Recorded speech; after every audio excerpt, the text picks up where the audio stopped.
Hello बच्चों। आज हमारा लेक्चर नंबर सेकंड है कोऑर्डिनेशन केमिस्ट्री का। तो लेक्चर नंबर फर्स्ट में हमने डिस्कस किया था साल्ट्स के बारे में। साल्ट क्या होता है? अगर आपको याद होगा, मैंने आपको ये बोला था कि मेरे बेटे, इनऑर्गेनिक केमिस्ट्री में साल्ट थ्री टाइप्स के होते हैं: simple salt, double salt and complex salt. Simple salt वो साल्ट होते हैं जो एसिड बेस रिएक्शन से बनते हैं, सिंपल। और इसके बाद हमने डिस्कस किया था molecular addition compound. Molecular addition compound वो कंपाउंड्स होते हैं जो दो या दो से ज़्यादा simple salt fixed ratio by mass से कंबाइन होके एक कंपाउंड बनाते हैं, तो उसी को मॉलिक्यूलर एडिशन कंपाउंड कहते हैं। तो मॉलिक्यूलर एडिशन कंपाउंड्स हमने दो टाइप्स के पढ़े थे, that is the double salt and the complex salt. तो मैंने ये बोला था molecular addition compounds molecular addition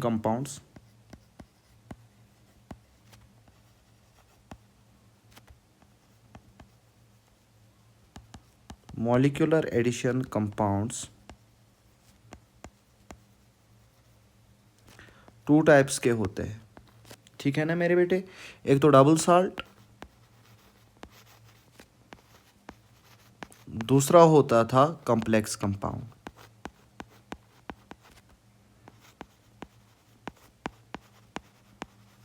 अब डबल साल्ट वो होता था जो अपनी आइडेंटिटी को लॉस करता था, मतलब आयंस का टेस्ट देता था। ये हमने इन डेप्थ में कल डिस्कस किया था।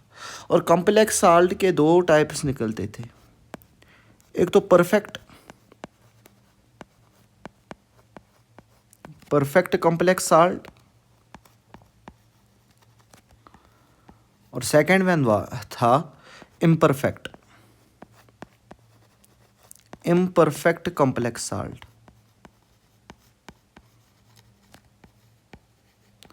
अब परफेक्ट कॉम्प्लेक्स साल्ट वो साल्ट होता था जो अपनी आइडेंटिटी को मेंटेन करता था, मतलब किसी भी आयन का टेस्ट नहीं देता था। अब इम्परफेक्ट कॉम्प्लेक्स साल्ट वो साल्ट हुआ करता था जो आयंस का टेस्ट देता था। अब फिर मैंने आपको एक क्वेश्चन पूछा था, अगर imperfect salt complex salt ions का टेस्ट देता है तो ये डबल साल्ट क्यों नहीं? पहले मेरे क्वेश्चन को अच्छे से सुनो। मैंने बोला कि on the basis of the degree of dissociation complex compounds are of two types: perfect complex compound and the imperfect complex compound. perfect complex compound वो complex compound होता है जो अपने ions का टेस्ट नहीं देता, बट imperfect complex compound वो होता है, imperfect complex salt वो होता है जो अपने ions का टेस्ट दे सकता है। सर ये क्या बात हुई? Sir that means imperfect complex compound जो होता है वो अपनी आइडेंटिटी को लॉस करके, बट अपने जो कॉन्स्टिट्यूएंट आयंस है उनकी आइडेंटिटी को लॉस नहीं करता है। तो दैट मीन्स ये डबल साल्ट है। सर अगर ये डबल साल्ट है तो ये आपने कॉम्प्लेक्स में क्यों रखा? क्या आपको ये क्वेश्चन दिमाग में आया? देखो मेरे बेटे, मैंने आपको बोला कि अगर किसी भी रिएजेंट को टेस्ट देना होगा, रिएजेंट कैसे टेस्ट देता है? कोई भी रिएजेंट कैसे टेस्ट देता है? कोई भी रिएजेंट बोल रहा हूँ, कोई भी कंपाउंड या कोई भी आयन कैसे टेस्ट देता है, वो मैंने आपको कल भी बोला कि हम बाहर से कोई रिएजेंट डालते हैं। अगर किसी आयन ने उस रिएजेंट के साथ प्रेसिपिटेट बनाया तो दैट मीन्स उसने टेस्ट दिया। टेस्ट देना मतलब प्रेसिपिटेट बनना, मतलब हाँ वो एलिमेंट है, वो आयन है इसमें। फॉर एग्जाम्पल मैं आपको ऐसे समझाऊंगा इस इम्परफेक्ट कॉम्प्लेक्स कंपाउंड ने क्यों टेस्ट दिया। आप अच्छे से ध्यान रखना। देखो मेरे पास अगर कोई कैटायन है, देखो मैंने क्यों लिखा कोई कैटायन है? कल भी मैंने बोला कोई भी कॉम्प्लेक्स जो होता है वो फीबेली आयोनाइजेबल होता है, फीबेली आयोनाइज होता है। मतलब उसके कुछ ना कुछ कैटायन, कुछ ना कुछ आयन निकलेंगे एक्वस मीडियम में। मान के चलो मेरे पास कोई कॉम्प्लेक्स कंपाउंड था, उसका ये कैटायन निकला। अब मैंने बाहर से कोई रिएजेंट डाला, मान लो मैंने बी रिएजेंट डाला, तो इन्होंने एक कॉम्प्लेक्स बनाया। अब इसके लिए आपने एक कंसेप्ट पढ़ा था इक्विलिब्रियम में, डेट इज द केएसपी। अब केएसपी क्या होता है बेटा, मैं आपको सिंपल लैंग्वेज में बताऊंगा यहां पे। केएसपी का मतलब होता है सॉल्युबिलिटी प्रोडक्ट। सॉल्युबिलिटी प्रोडक्ट, क्या बोला मैंने? केएसपी का मतलब है मेरे बेटे सॉल्युबिलिटी प्रोडक्ट। केएसपी का मतलब है कोई भी साल्ट पानी में कितना सॉल्युबल हो सकता है। केएसपी का मतलब क्या है, दिमाग में बसा लो। केएसपी का मतलब है कोई भी साल्ट पानी में कितना सॉल्युबल हो सकता है, मतलब कितना सॉल्ट पानी में सॉल्युबलाइज होगा, सॉल्युबल होगा, ये डिपेंड करता है केएसपी वैल्यू पे। ठीक है ना मेरे बेटे? क्या बोला मैंने, फिर से सुनो। केएसपी का मतलब हो गया कोई भी साल्ट पानी में कितना सॉल्युबल हो सकता है। अब मैंने बोला मेरे पास, और हर एक साल्ट की केएसपी की वैल्यू फिक्स होती है। फॉर एग्जाम्पल मैं लिखूंगा K S P is equal to, the value of K S P is equal to concentration of A positive, जो मैंने ऊपर साल्ट लिया, साल्ट का टुकड़ा लिया और रिएजेंट डाला। अगर दोनों की कंसंट्रेशन, जितना के एस पी वैल्यू उतना ही कंसंट्रेशन ऑफ ए और उतना ही कंसंट्रेशन ऑफ बी लिया। क्या बोला मैंने, जितना के एस पी की वैल्यू है उतना ही मैंने कंसंट्रेशन ऑफ ए और कंसंट्रेशन ऑफ बी लिया, तो इसको मैं बोलूंगा सैचुरेटेड सोल्यूशन। Saturated solution. तो सैचुरेटेड सोल्यूशन किसको कहते हैं, जब के एस पी की वैल्यू बराबर होगी कंसंट्रेशन ऑफ ए और कंसंट्रेशन ऑफ बी की। अगर मैंने बोला, ये केस नंबर फर्स्ट है, if K S P is greater than, if KSP is greater than concentration of A and concentration of B, मतलब KSP की वैल्यू ज़्यादा है, KSP की वैल्यू ज़्यादा है और मैंने कंसंट्रेशन ऑफ A और B कम डाला, इसको मैं बोलूँगा अनसैचुरेटेड सोल्यूशन।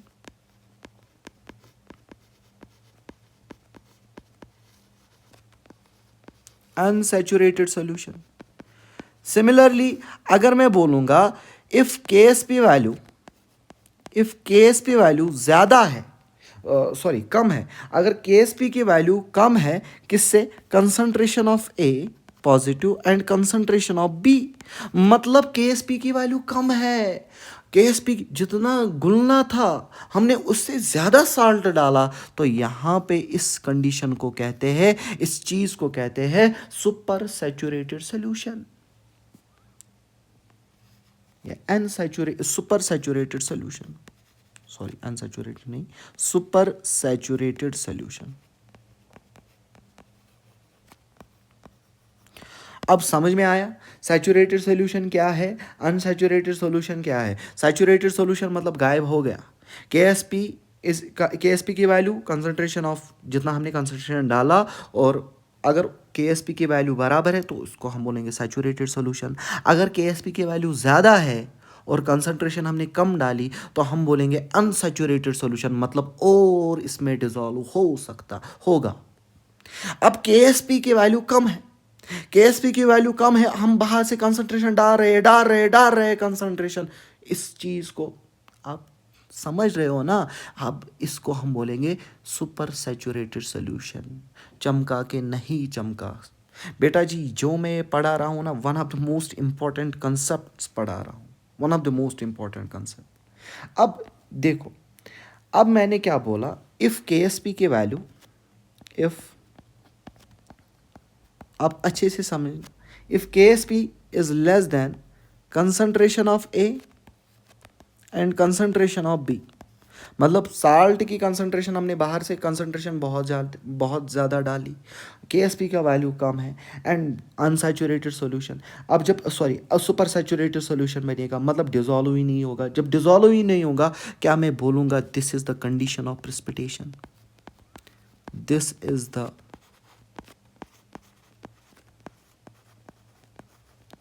कंडीशन ऑफ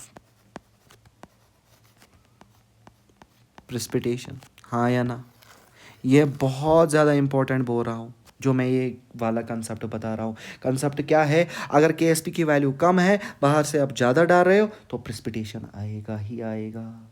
और हर किसी साल्ट का क्या होता है, KSP वैल्यू फिक्स होता है। अब अच्छे से समझना मैं जो पढ़ाने जा रहा हूँ, अब अच्छे से समझना। फॉर एग्ज़ाम्पल मेरे पास यही वही कंसंट्रेशन ऑफ ए है और बाहर से कोई मैंने बी रिएजेंट डाला, इन्होंने कॉम्प्लेक्स बनाया, तो इसका KSP आएगा, इसका अपना KSP आएगा, ए बी का अपना KSP आएगा। मान लो let KSP of A B is equal to 10। The value of KSP जब A B complex A B मिलता है, ए बी एक कंपाउंड बनाता है, तो उनका KSP का जो वैल्यू है मान लो वो 10 के बराबर है। अब मैंने बाहर से कंसंट्रेशन ए की 1 डाली और बी की कंसंट्रेशन 8 डाली, तो बताओ ए और बी की कंसंट्रेशन मिलके कितनी हो गई सर, 1 इंटू 8। सर 1 इंटू 8 का मतलब क्या है, 8। क्या आपको लग रहा है, क्या आपको KSP की वैल्यू क्या है, KSP की वैल्यू क्या है सर, KSP की वैल्यू 10 है। क्या ये टेस्ट देगा या सारा घुल जाएगा सर, यहाँ पे कोई प्रेसिपिटेशन नहीं बनेगी। क्यों नहीं बनेगी, क्योंकि KSP की वैल्यू ज़्यादा है किससे, कंसंट्रेशन ऑफ ए और कंसंट्रेशन ऑफ बी से। तो मैं ये बोलूँगा ये सैचुरेटेड सोल्यूशन नहीं है, सॉरी सैचुरेटेड सोल्यूशन है, this is the saturated solution नहीं है, क्योंकि KSP की वैल्यू कम आ गई। This is the unsaturated solution, this is the unsaturated solution. बेटा प्लीज़ बी फोकस्ड, डेप्थ में पढ़ा रहा हूँ, कंसेप्ट बता रहा हूँ। ऐसा आपने कोऑर्डिनेशन केमिस्ट्री आप कहीं नहीं पढ़ोगे, देख लेना। इफ़ KSP की वैल्यू, अब मैं कंसंट्रेशन ऑफ बी बाहर से और बी डालूँगा, मान ले बी केस में मेरे पास कंसंट्रेशन ए है, वही कंसंट्रेशन बी है। अब KSP वैल्यू हमने फिक्स रखी थी, KSP of A B is equal to किसके बराबर, 10। अब मान के चलो मेरे बेटे मैंने वही एक ही आयन था इसमें, बट मैंने अब रिएजेंट की कंसंट्रेशन बढ़ा दी, 1 से मैंने 12 लगा दी, तो 1 इंटू 2 कितना हो गया, 1 इंटू 12 कितना हो गया, 12। अब मुझे बताओ क्या होगा सर, KSP की वैल्यू कम है किससे, कंसंट्रेशन ऑफ ए और कंसंट्रेशन ऑफ बी से। सर इसका मतलब ये है जब KSP की वैल्यू कम है कंसंट्रेशन ऑफ ए और कंसंट्रेशन ऑफ बी से, तो डैट मीन्स ये सुपर सैचुरेटेड सॉल्यूशन बन गया। यस मेरे बेटे, this is the super saturated solution. और ये कंडीशन है किसकी, this is the condition of precipitation, this is the condition of precipitation. और जब प्रेसिपिटेशन आ गया मतलब इसने टेस्ट दे दिया, इसने टेस्ट दे दिया, किसने टेस्ट दिया, कंसंट्रेशन ऑफ ए ने टेस्ट दे दिया, मतलब सर ये इम्परफेक्ट आप बन गया। अरे बाबा, अरे बाबा क्या बोल रहे हो सर, अभी ये परफेक्ट था, अभी इसमें ये परफेक्ट था क्योंकि इसने टेस्ट नहीं दिया, अब ये इम्परफेक्ट बन गया क्योंकि टेस्ट होगा। अब मान के चलो यही रिएजेंट, अब यही कंसंट्रेशन ऑफ ए है, अब इस ए को मैं डालूंगा किसी और रिएजेंट से। अच्छे से देखना, अच्छे से देखना, मैंने अब इसी ए को डाला कंसंट्रेशन ऑफ ए और इसको मैंने सी के साथ डाला, कोई रिएजेंट सी है। अब सर ये यहाँ पर KSP की वैल्यू अलग आएगी, मान के चलो, आप समझ रहे हो ना, KSP ऑफ AC मान लो वो 7 है। अब KSP ऑफ AC 7 है, अब सर मैंने कंसंट्रेशन ऑफ A 1 डाली इनटू कंसंट्रेशन ऑफ C मैंने 8 डाली, बताओ क्या होगा वैल्यू, 1 इंटू 8, बताओ क्या आएगा, 8। सर इसका मतलब क्या है, इसका मतलब सर KSP की वैल्यू कम है किससे, कंसंट्रेशन ऑफ ए और कंसंट्रेशन ऑफ सी के साथ। सर इसका मतलब ये टेस्ट देगा, हाँ या ना, यस सर, क्योंकि प्रेसिपिटेशन बनेगा तो टेस्ट देगा, मतलब सर ये इम्परफेक्ट है।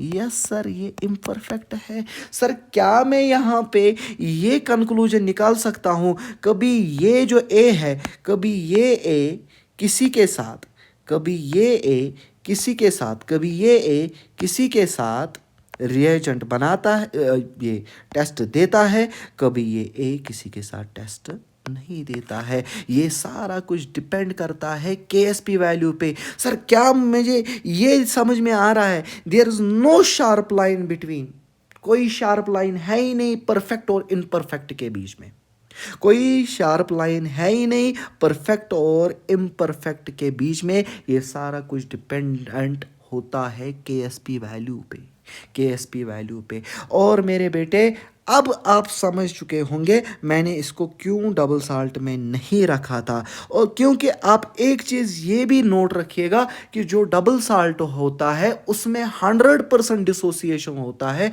और इम्परफेक्ट साल्ट में 100% डिसोसिएशन नहीं होती है। यही रीज़न है मैंने इसको डबल साल्ट में नहीं रखा। अगर इम्परफेक्ट कंपाउंड की 100% डिसोसिएशन हो गई तो इसका मतलब वो डबल साल्ट होगा।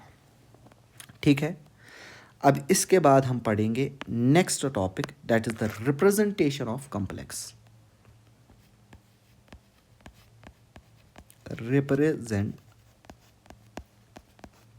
ऑफ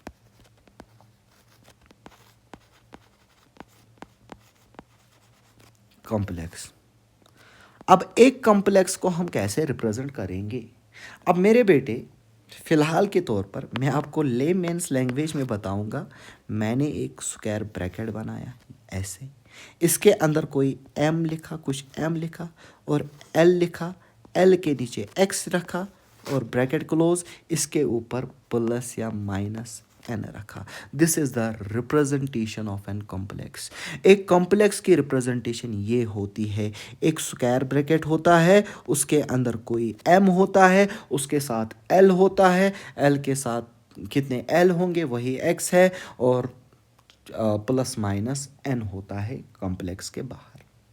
वह m क्या होता है? m is the metal cation. m क्या होता है? मेटल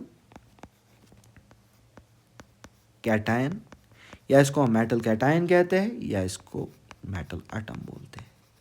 बेटा याद रखना, जो ये मेटल कैटायन होता है, this metal cation is always considered as the Lewis acid. मतलब ये लोन पेयर को एक्सेप्ट करता है। This is Lewis acid.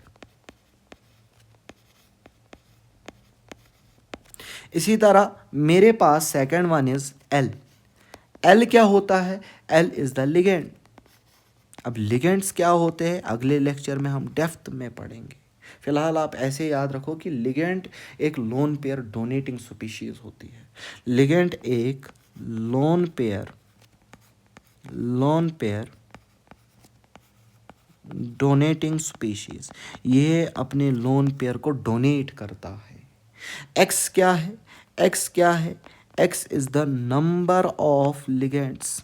कितने लिगेंड्स होंगे? x is the number of ligands. और n क्या है? n is the charge on complex. Charge on complex, complex पे कितना चार्ज होगा। ठीक है ना? इन अदर वर्ड्स मैंने ये आपको रिप्रेजेंटेशन दिखाई एक कॉम्प्लेक्स कंपाउंड की। एक कॉम्प्लेक्स कंपाउंड में एक बाहर क्या होता है? एक स्क्वायर ब्रैकेट होता है, उसके अंदर मेटल कैटायन होता है, फिर लिगेंड होता है। लिगेंड क्या होता है? लोन पेयर डोनेटिंग स्पीशीज होती है। फॉर एग्जांपल मैं एग्जांपल एक लूँगा। फॉर एग्जांपल मेरे पास एक मेटल है और मेटल कोई लिगेंड लेते हैं, साइनाइड लेते हैं। साइनाइड अपना लोन पेयर डोनेट करता है तो ये एक कोऑर्डिनेट बॉन्ड बनाता है। ये जो मैंने एरो बनाया इसको हम कोऑर्डिनेट बॉन्ड कहते हैं। ये मैंने केमिकल बॉन्डिंग में पढ़ाया है। कोऑर्डिनेट बॉन्ड क्या होता है इन डेप्थ में आपको पढ़ाया है। This is the coordinate bond. और यहाँ पे इसीलिए इसका दूसरा नाम ही है, इसका दूसरा नाम ही है इस ब्रैकेट को, इसका दूसरा नाम है कोऑर्डिनेशन स्फीयर। कोऑर्डिनेशन स्फीयर क्यों बोलते हैं सर? इसलिए इसको कोऑर्डिनेशन स्फीयर कहते हैं क्योंकि इसके अंदर कोऑर्डिनेट बॉन्ड होता है और कोऑर्डिनेट बॉन्ड इजीली ब्रेक नहीं होता है, याद रखना। और इसीलिए कोऑर्डिनेशन स्फीयर इजीली आयोनाइज नहीं होता है। अब आपने कनेक्ट किया होगा। मैंने उस टाइम बोला था जो भी इस डब्बे में होगा, जो भी इस स्फीयर में होगा वो आयोनाइज नहीं होता है, बट जो बाहर होता है वो आयोनाइज, खाली वो आयोनाइज होता है। इन अदर वर्ड्स मैं इसको ऐसे बताऊंगा, पूरे तरीके से मैं आपको बताऊंगा, this is M L X और प्लस माइनस एन है। बाहर ये जो स्पेस होती है या ये जो स्पेस होती है, यहाँ पे जो भी कुछ लिखा होता है इसको कहते हैं आयोनाइजेशन स्फीयर। आयोनाइजेशन स्फीयर यही आयॉन्स बनाता है, यही डिसोसिएट होता है, इसी को कहते हैं ionisation sphere. Ionisation sphere. But ये जो बॉक्स के अंदर, पॉलीहाइड्रा के अंदर जो होता है, कोऑर्डिनेशन स्फीयर के अंदर जो होता है, इसको कहते, इसी को कहते हैं कोऑर्डिनेशन स्फीयर। Coordination sphere. और ये आयोनाइज नहीं होता है क्योंकि ये किससे बना होता है? कोऑर्डिनेट बॉन्ड्स का बना होता है। कोऑर्डिनेट बॉन्ड स्ट्रॉन्ग बॉन्ड होता है, ये इजीली आयोनाइज नहीं होता है। अब एग्जाम्पल लेते हैं, देखो आप क्वेश्चन कैसे आएगा, अच्छे से समझना। Question number 1, K4 FeCN whole 6। अगर मैंने इसको एक्वस मीडियम में डाला, चलो हमने एक्वस मीडियम में डाला, तो आपको पता ही है ये ब्रेक होगा किसमें? 4 times K positive plus FeCN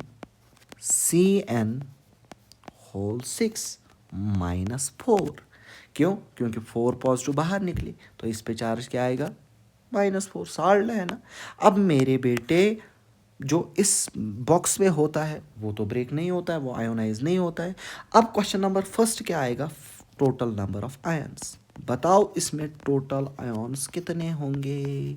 sir total ions बहुत इजी है सर, बाहर तो 4 पोटेशियम के आयंस है, 4 पोटेशियम के आयंस है और एक FeCN होल 6 -4 नेगेटिव आयन है, तो टोटल आयंस 5 है।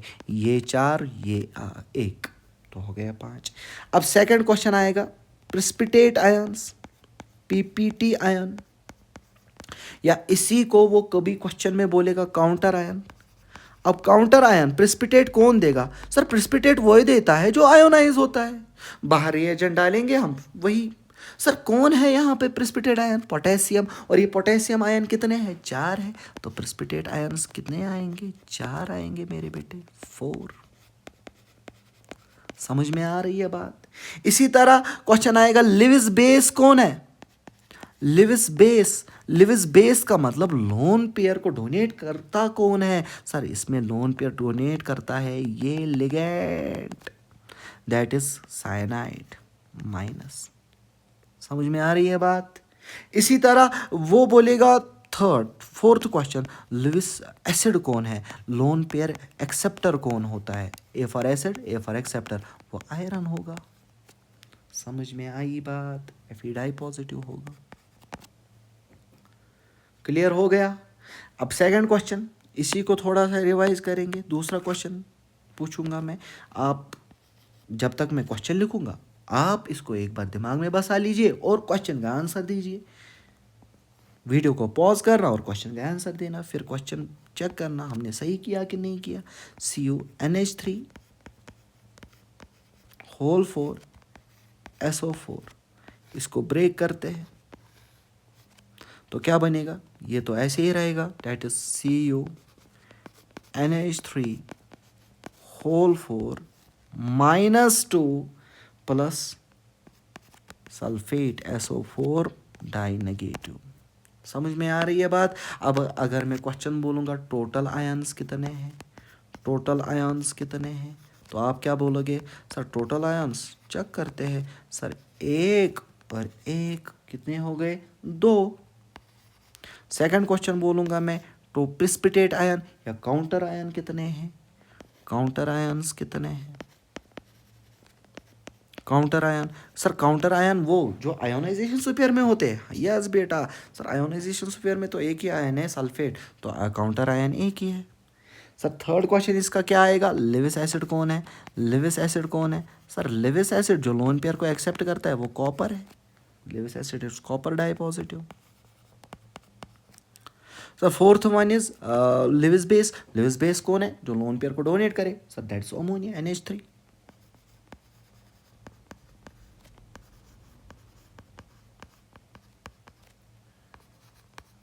समझ में आया? ये था रिप्रेजेंटेशन ऑफ एन कॉम्प्लेक्स। अब जो अब हम पढ़ने जा रहे हैं that will be the types of complexes. अब मेरे बेटे याद रखना टाइप्स ऑफ कॉम्प्लेक्सेस में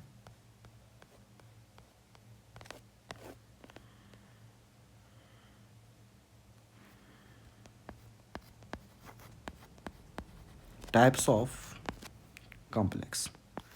अब कितने टाइप के कॉम्प्लेक्स हो सकते हैं या होते हैं? अब मेरे बेटे फर्स्ट होता है सिंपल कैटायन कॉम्प्लेक्स एनायन, या तो होगा उसमें simple cation and complex anion. इसको रटना नहीं है, बस देखना है कॉम्प्लेक्स के कितने प्रकार होंगे, simple cation and complex anion. For example K4FeCN6। देखो ये एनायन है एंड ये एनायन बॉक्स के अंदर है तो कॉम्प्लेक्स है, बॉक्स के बाहर है तो सिंपल है, तो simple cation simple anion. B part complex cation, या तो कैटायन कॉम्प्लेक्स होगा,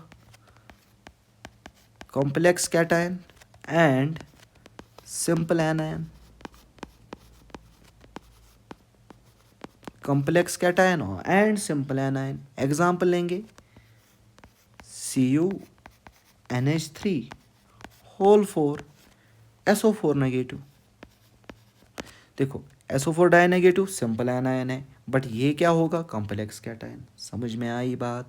सी पार्ट लेंगे कॉम्प्लेक्स कैटायन कॉम्प्लेक्स एनायन, दोनों कॉम्प्लेक्स जब होंगे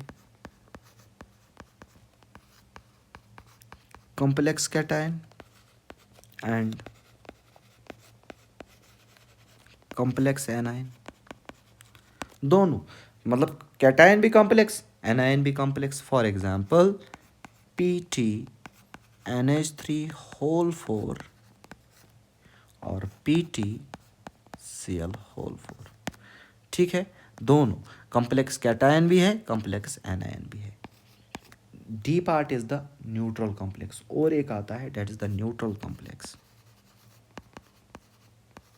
न्यूट्रल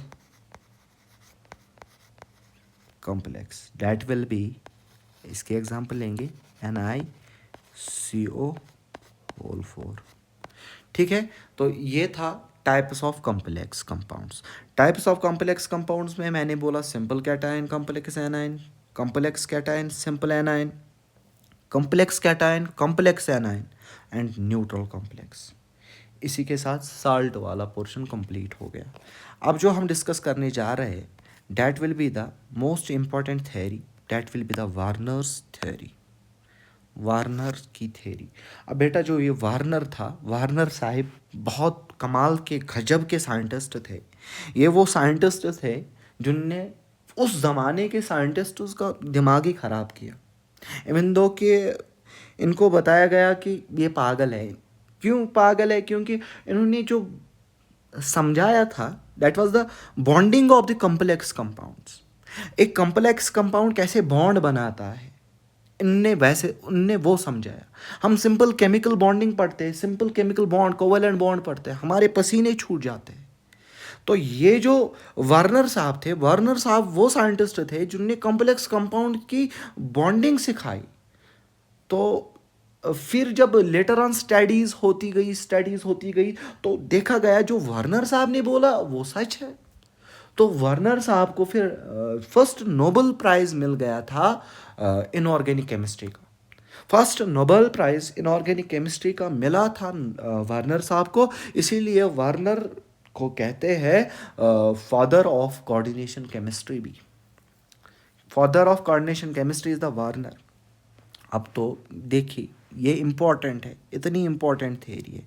मतलब कॉम्प्लेक्स कंपाउंड्स कैसे बॉन्ड बनाते हैं, बस आपको कुछ पॉइंट्स दिमाग में याद रखने हैं, आपको धीरे धीरे सारा कुछ समझ में आएगा। बट बी फोकस्ड मेरे बेटे, ये मटेरियल इजीली हर जगह नहीं मिलता है, रिमेंबर इट। आप कहीं पे भी जाइए, कहीं किसी भी ऑनलाइन प्लेटफॉर्म पे जाइए, आप मैं नाम नहीं लूँगा, आप कहीं पे भी जाइए, आप देख लीजिए, फिर कंपेयर कीजिए एंड डू कमेंट, सर हाँ हमें कुछ एक्स्ट्रा मिल रहा है। वाकई जब सिंसियरिटी से आप पढ़ोगे, एक भी क्वेश्चन आपको यहाँ से बाहर, जेई मेंस एडवांस से बाहर, मतलब जेई एडवांस में भी मेरे नोट्स से बाहर क्वेश्चन नहीं जाएगा, याद रखिएगा। अब हम डिस्कस करेंगे Warners theory. Warners,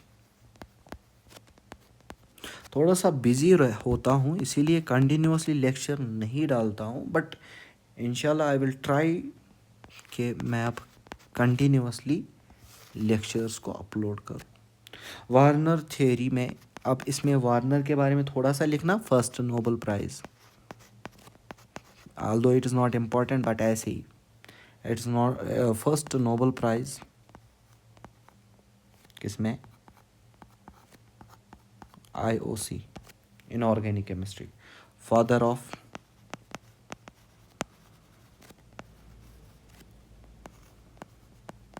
coordination chemistry, coordination chemistry का फादर है, ठीक है ना मेरे बेटे। अब फर्स्ट पॉइंट क्या था, फर्स्ट पॉइंट जो मैंने आपको बोला कि वार्नर पहला साइंटिस्ट था जिसने कॉम्प्लेक्स बॉन्डिंग बताई, मतलब कॉम्प्लेक्स कंपाउंड कैसे बॉन्ड बनाते हैं, तो फर्स्ट पॉइंट यही लिखेंगे, Warner was first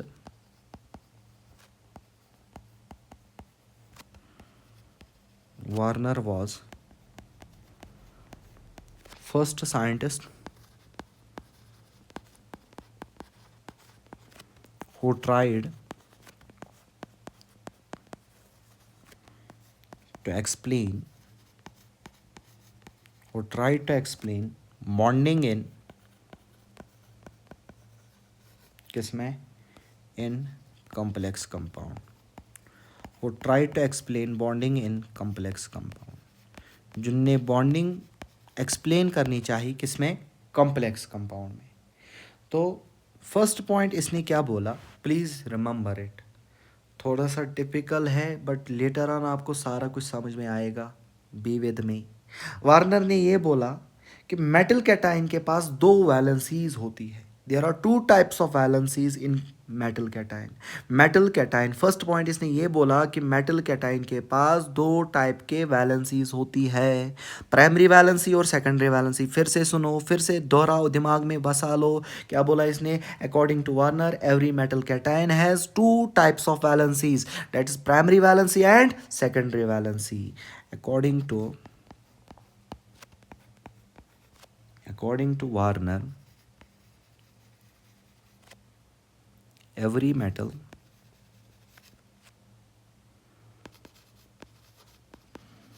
cation has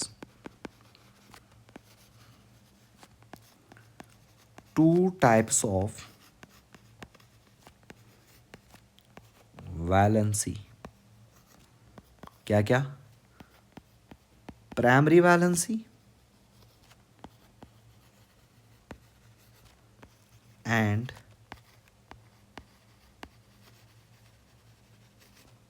secondary valency. दो टाइप के वैलेंसीज होती है, that is the primary valency और सेकेंडरी वैलेंसी। सेकेंड पॉइंट इसने ये बोला कि जो प्राइमरी वैलेंसी होती है वो प्राइमरी वैलेंसी आयोनाइजेबल होती है और सेकेंडरी वैलेंसी नॉन आयोनाइजेबल होती है, लोचा खत्म। पहला पॉइंट ये बोला कि किसी भी मेटल कैटायन के पास दो वैलेंसीज होती है, that is the primary valency और सेकेंडरी वैलेंसी। मेरे बेटे चमका कि नहीं चमका, किसी भी मेटल कैटायन के पास दो valencies, primary valencies, secondary valencies, हाँ या ना बोल। प्राइमरी वैलेंसी आयोनाइजेबल होती है, सेकेंडरी वैलेंसी नॉन आयोनाइजेबल होती है। लिख मेरे बेटे, समझ के लिख, primary valency is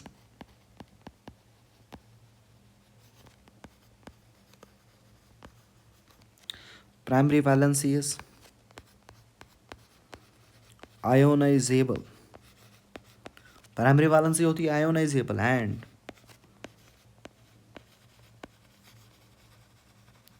secondary valency is non ionisable. Primary valency ionisable, secondary valency non ionisable. अब थर्ड पॉइंट, जो प्राइमरी वैलेंसी होती है, इस प्राइमरी वैलेंसी को सेटिस्फाई करता है. Primary valency is satisfied with the negative ligands, sorry ligands, ऐसे negative ligands. Negative ligand का मतलब आप ऐसे समझो अभी नेगेटिव चार्ज. और सेकेंडरी वैलेंसी को सेटिस्फाई या तो नेगेटिव चार्ज करता है या तो न्यूट्रल लिगेंड करता है. ठीक है ना. प्राइमरी वैलेंसी, अब सर ये प्राइमरी वैलेंसी क्या है, इसी यही उसने बोला ना, उस टाइम इसी तरह साइंटिस्ट्स का दिमाग ख़राब हुआ था जैसे इस टाइम आपका दिमाग ख़राब हो रहा है. बट हैव अ पेशेंस, धीरे धीरे पहले इसको अपने मन में ले जाओ, इस वार्नर थ्योरी को. Primary valency is satisfied by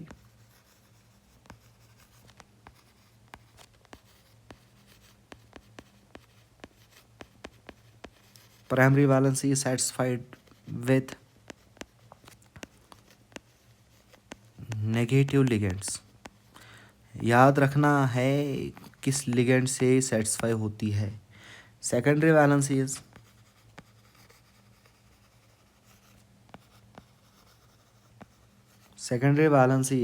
satisfied by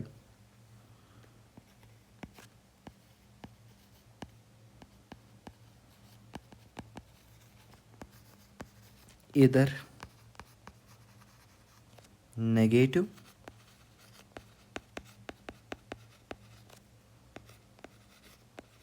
और neutral ligand.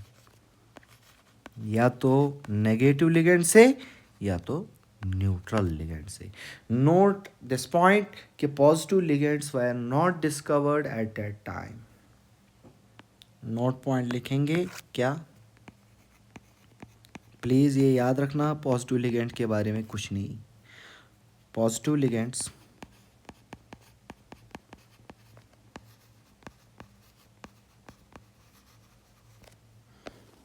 were not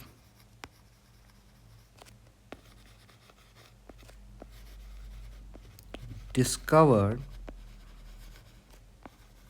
at that time. उस टाइम पे positive ligands were not discovered.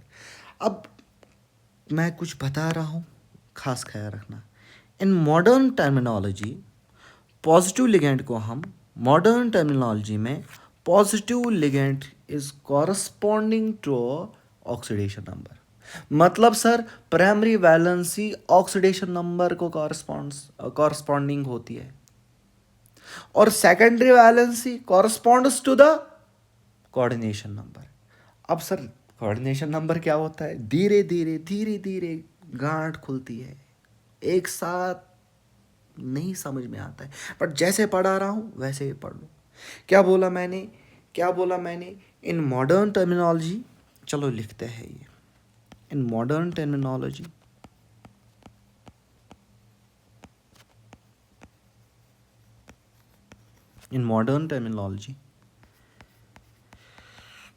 Primary valency, इसको मैं पीवी बोलूँगा. Primary valency is corresponds to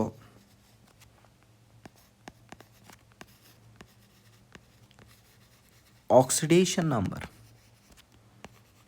primary valency किससे correspond होता है, oxidation number. मतलब प्राइमरी वैलेंसी ऑक्सीडेशन, जितना का ऑक्सीडेशन नंबर होगा उतनी ही उसकी प्राइमरी वैलेंसी होगी. ऑक्सीडेशन नंबर और ऑक्सीडेशन नंबर या स्टेट ऑफ मेटल कैटायन की ऑक्सीडेशन स्टेट्स को कॉरस्पॉन्ड करता है primary valency. And secondary valency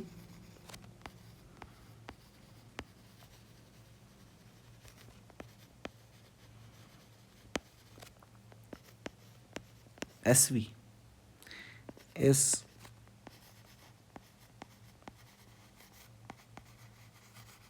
corresponds to the किससे कोऑर्डिनेशन नंबर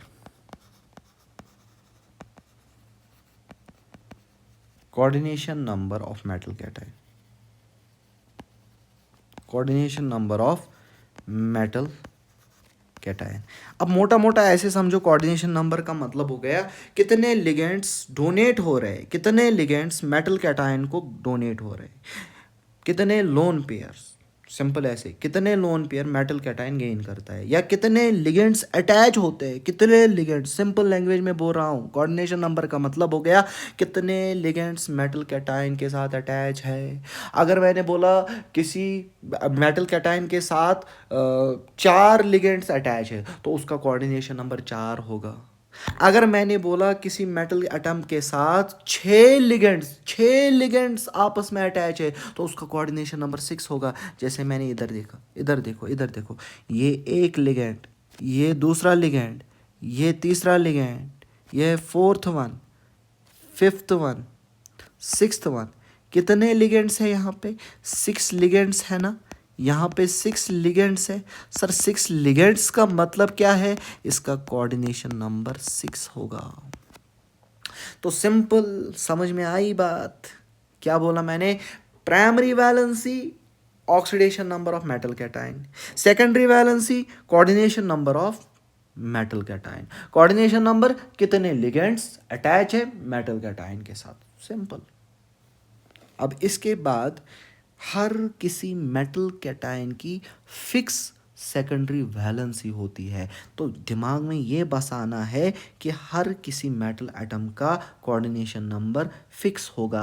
अगर कोऑर्डिनेशन नंबर फिक्स होगा तो हर एक कॉम्प्लेक्स का सर्टन फिक्स स्ट्रक्चर होगा। अब स्ट्रक्चर क्या होगा वो हम आगे पढ़ेंगे ना, हाइब्रिडाइजेशन, CFT, VBT, सारा कुछ तो इसी में आएगा ना। लगभग 17 to 18 लेक्चर्स में इसके लूँगा कोऑर्डिनेशन केमिस्ट्री के। तो क्या लिखेंगे? Every metal cation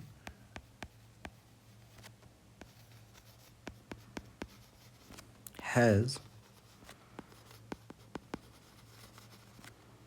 fixed secondary valency so they have certain structures। अब जो भी वार्नर साहब ने बताया उसको वार्नर साहब ने कैसे एक्सप्लेन किया, अब मैं वो एक्सप्लेन करने जा रहा हूँ। अच्छे से ध्यान रखना, अच्छे से ध्यान रखना। अब आपको समझ में आएगा प्राइमरी वैलेंसी, सेकेंडरी वैलेंसी, सारा कुछ। पहले एक बार फिर से दिमाग में, वार्नर थ्योरी क्या है? वार्नर पहला साइंटिस्ट था जिसने कॉम्प्लेक्स बॉन्डिंग एक्सप्लेन की, कॉम्प्लेक्स कंपाउंड्स कैसे बॉन्ड बनाते हैं, तो वो वार्नर ने बताई।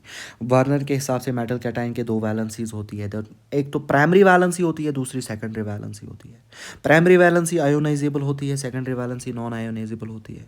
प्राइमरी वैलेंसी को सेटिस्फाई करता है नेगेटिव लिगेंड, और सेकेंडरी वैलेंसी को या तो नेगेटिव लिगेंड सेटिस्फाई करेगा या तो न्यूट्रल लिगेंड करेगा, क्योंकि पॉजिटिव लिगेंड्स उस टाइम डिस्कवर नहीं थे। मॉडर्न टर्मिनोलॉजी में हम primary valency corresponds to the oxidation number of metal cation, and secondary valency is corresponds to the coordination number of metal cation।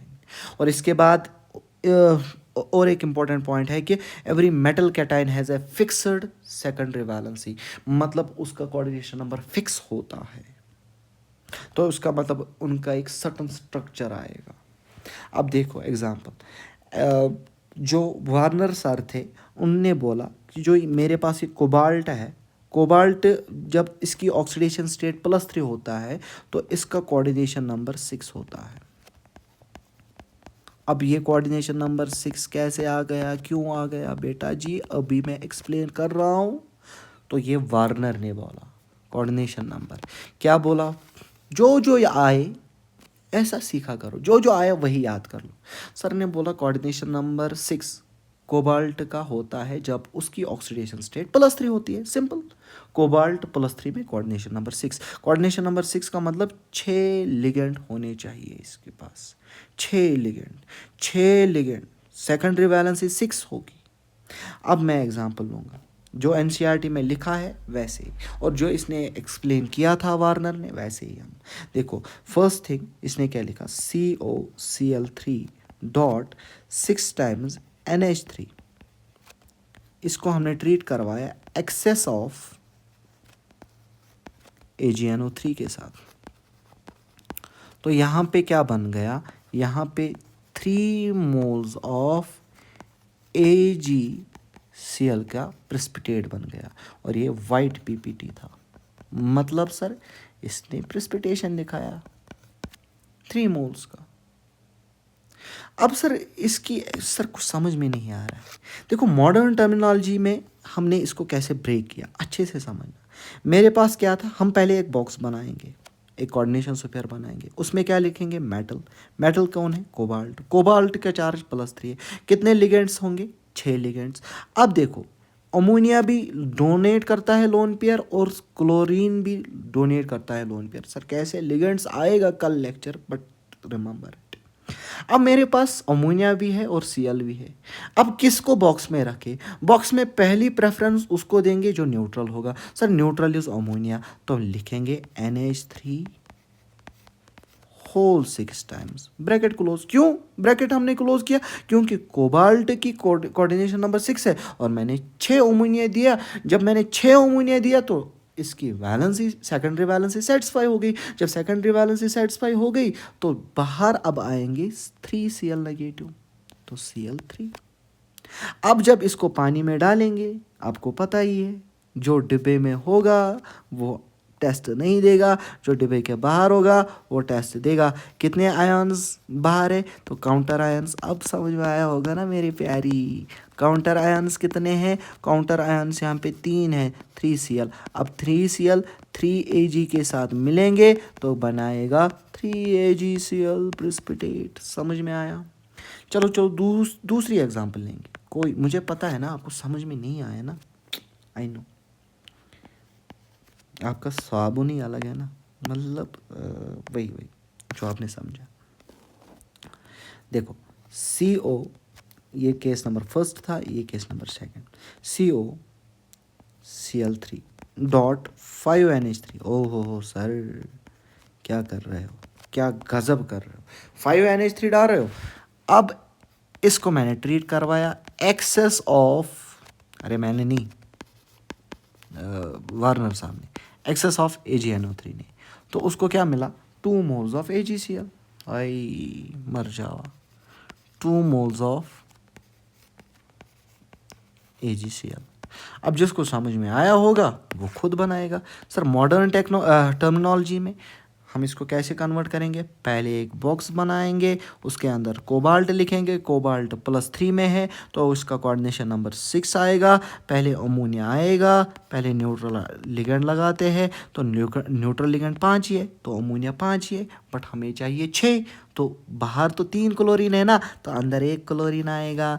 आया कि नहीं आया, बाहर कितने अब क्लोरीन बचे, 2 क्लोरीन। अब जब 2 क्लोरीन आ गए तो यही तो टेस्ट देंगे ना, तो तभी तो 2 मोल्स ऑफ AgCl का PPT बन गया। अच्छा सर मुझे समझ में नहीं आया, फिर से मैंने बोला ठीक है, तीसरी एग्जांपल लेंगे। मैंने बोला COCl3 dot 4 times NH3 dot 4 times NH3, इसको मैंने ट्रीट करवाया किसके साथ, एक्सेस ऑफ AgNO3 के साथ, एक्सेस ऑफ AgNO3 के साथ। अब कमाल देखो, जब मैंने इसको एक्सेस ऑफ AgNO3 के साथ डाला, किसको, 3 moles COCl3 dot 4 times NH3 को एक्सेस AgNO3 के साथ डाला, तो यहाँ पे मुझे मिल गया 1 मोल, आदुनते लिखा होगा 1 मोल ऑफ AgCl का प्रेसिपिटेट बना होगा। सर फिर से समझाओ कैसे, मैंने बोला कन्वर्ट कर लो इसको मॉडर्न टर्मिनोलॉजी में।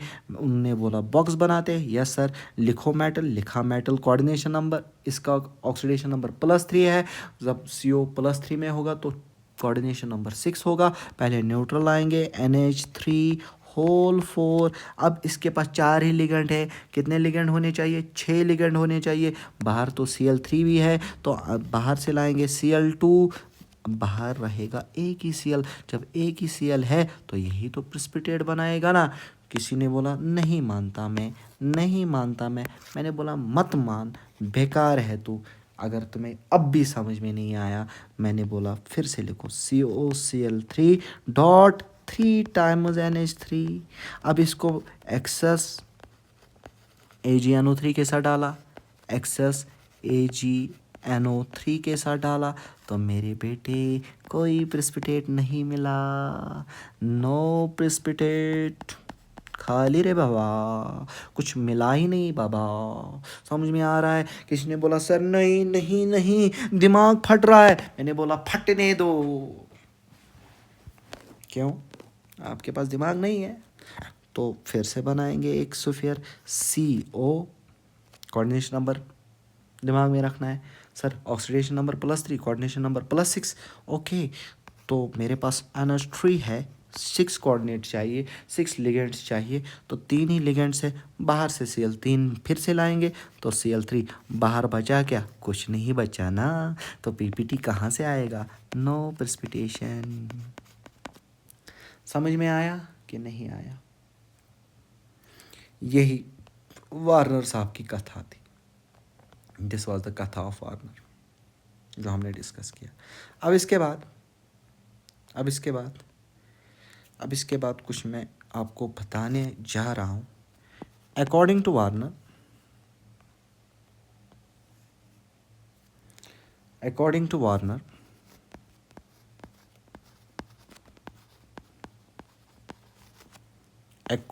To Werner primary valency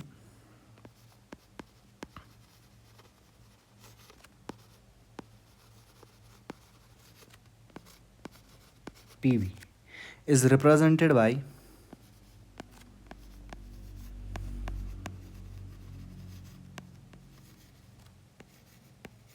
primary valency को हम रिप्रेजेंट करते हैं dot dot dot dot dot dot dot dot से। क्या बोला मैंने? प्राइमरी वैलेंसी को हम रिप्रेजेंट करते हैं dot dot dot dotted line से। Secondary valency is represented by the bold line, represented by bold line.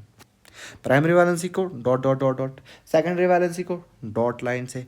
Primary as well as secondary, जो प्राइमरी भी है सेकेंडरी भी है, primary as well as secondary valency को हम रिप्रेजेंट करते हैं represented by dot dot dot dot dot dot, और इसके ऊपर ये बोल्ड लाइन। तो क्या बोला मैंने? According to Werner, primary valency is represented by dot dot dot dot dot, secondary valency is represented by dot line, primary as well as secondary valency is represented by दोनों। समझ में आया? अब जो हमने पहला केस लिया था, आप समझना अच्छे से मेरे बेटे, मैं उसी को डिस्कस करने जा रहा हूँ। जो पहला केस मैंने बनाया था, केस नंबर फर्स्ट, जहाँ पे हमें 3 मोल्स ऑफ AgCl बने थे। केस फर्स्ट, आप कॉपी पे चेक कीजिए। देखो मेरे पास कोबाल्ट था। अब स्ट्रक्चर कैसे बनाना है, क्या बनाना है, आपको टेंशन नहीं लेनी है, आप आगे सीखोगे। CO है,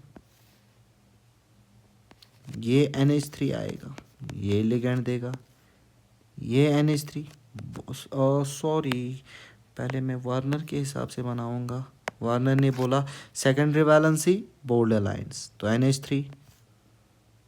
NH3 bold line, NH3 bold line, NH3 bold line. इसी तरह ये भी NH3,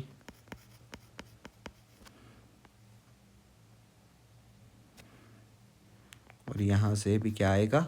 NH3। और प्राइमरी वैलेंसी को कैसे? Dot dot dot dot Cl negative, primary valency dot dot dot dot Cl negative, primary valency को dot dot dot dot Cl negative. 3 primary valency. तो ये स्ट्रक्चर किसका है? This is the structure of this is the structure of, किसका structure है, COCl3 dot 6 times NH3, हाँ या ना।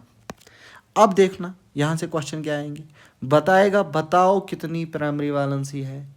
अब sir primary valency correspond to oxidation number यहाँ पे कोबाल्ट का +3 है, तो प्राइमरी वैलेंसी 3 है, तो primary valency is equal to 3। बताएगा सेकेंडरी वैलेंसी कितनी है, SV, sir secondary valency ammonia 6 ligands है तो 6 है। बताएगा primary as well as secondary, लिखने का तरीका देखो, प्राइमरी स्लैश SV, इसका मतलब primary as well as secondary. Sir primary जो प्राइमरी भी हो सेकेंडरी हो भी हो वो 0 है। बताएगा precipitate ions, sir precipitate ions था 3 मोल्स ऑफ Cl थे ना जो कोऑर्डिनेशन स्फीयर के बाहर थे, मतलब प्राइमरी वैलेंसी PPT आयन 3 है। समझ में आ रहा है क्वेश्चंस क्या बन रहे हैं लल्ला। PPT आयन 3 है, या वही बोलेगा काउंटर आयन बताओ, तो काउंटर आयन भी कितने हैं, 3 है। अब क्वेश्चन आएगा total ion, sir PPT ion 3 है, बाहर 3 है और अंदर 1 है, तो टोटल आयन्स 4 है, टोटल आयन्स 4 है। अब मैं दूसरे का भी दिखाऊंगा, आप 2 केसेस का खुद बनाना, दूसरे का बनाऊंगा, 2 केसेस का आप खुद कर लेना, अगर नहीं आएगा तो फिर नेक्स्ट क्लास से हम कंटिन्यू करेंगे, फिर उसके बाद लिगेंड पढ़ेंगे। केस नंबर सेकंड का, केस नंबर सेकंड का रिप्रेजेंटेशन, जहाँ पे हमें 2 मोल्स ऑफ PPT बनी थी AgCl के। देखो मेरे पास कोबाल्ट था और उसमें मेरे पास 5 ही NH3 थे। अब अगर आपको याद होगा तो मैं लिखूँगा NH3 1, अरे आपकी मर्ज़ी आप कैसे लिखोगे, NH3 2, NH3 3, NH3 4, NH3 5। अब मसला बैठा, NH3 तो 5 आ गए, फिर हमने एक क्लोरीन को बाहर से लाया था जो सेकेंडरी वैलेंसी बन गई थी। अब जो ये क्लोरीन है जो ये बाहर से लाया, ये क्लोरीन सेकेंडरी वैलेंसी भी एक्टिव होता है और प्राइमरी वैलेंसी भी एक्टिव होता है, ये याद रखिएगा। Cl नेगेटिव प्राइमरी वैलेंसी भी है, सेकेंडरी वैलेंसी भी है, और 2 क्या आएंगे, 2 डॉट्स आएंगे Cl नेगेटिव और Cl नेगेटिव, ये जो प्रेसिपिटेट बनाएंगे। अब क्वेश्चन, ये किसका स्ट्रक्चर है, सर ये किसका स्ट्रक्चर है, this is the structure of COCl3.5 NH3। अब इसमें क्वेश्चन आएगा प्राइमरी वैलेंसी कितनी है, बेटा याद रखना प्राइमरी वैलेंसी ऑक्सीडेशन नंबर, ये भी आप, ये ऑल दो प्राइमरी वैलेंसी सेकेंडरी वैलेंसी है, बट ये कंसिडर होगा प्राइमरी वैलेंसी भी। मैथमेटिकली सोचो ना, प्राइमरी वैलेंसी 3 है, सेकेंडरी वैलेंसी वही 6 है, primary valency 3, secondary valency 6, primary valency as well as secondary valency 1 है, primary valency as well as secondary valency कितनी है, 1 है। PPT आयन कितने हैं, क्वेश्चन, ये सारे क्वेश्चंस है। प्रेसिपिटेट आयन्स कितने हैं जो बाहर प्रेसिपिटेशन बनाते हैं, वो 2 है, PPT आयन 2 है, टोटल आयन्स 3 है, टोटल आयन्स 3। पहले इस चीज़ को अच्छे से डाइजेस्ट कर लो जो मैंने आज पढ़ाया, प्लीज़, बहुत ज़्यादा इम्पॉर्टेंट है। एक बार ये समझ में आया, फिर इसके बाद हम कंडक्टेंस पढ़ेंगे, इलेक्ट्रिकल कंडक्टिविटी पढ़ेंगे, और उसके बाद हम कल स्टार्ट करेंगे ligand.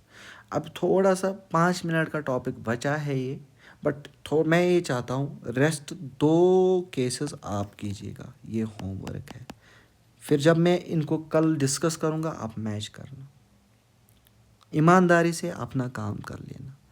Thank you, have a nice day, और कामयाब बनो, कामयाबी की तरफ, मतलब काबिल बनो, सिंपल। मेरा एक ही फंडा है, साइंस को फील करो, साइंस को एज ए फॉर्मूला की तरह रटना नहीं है। JEE science is beyond the JEE और नीट, ठीक है ना। Thank you, have a nice day.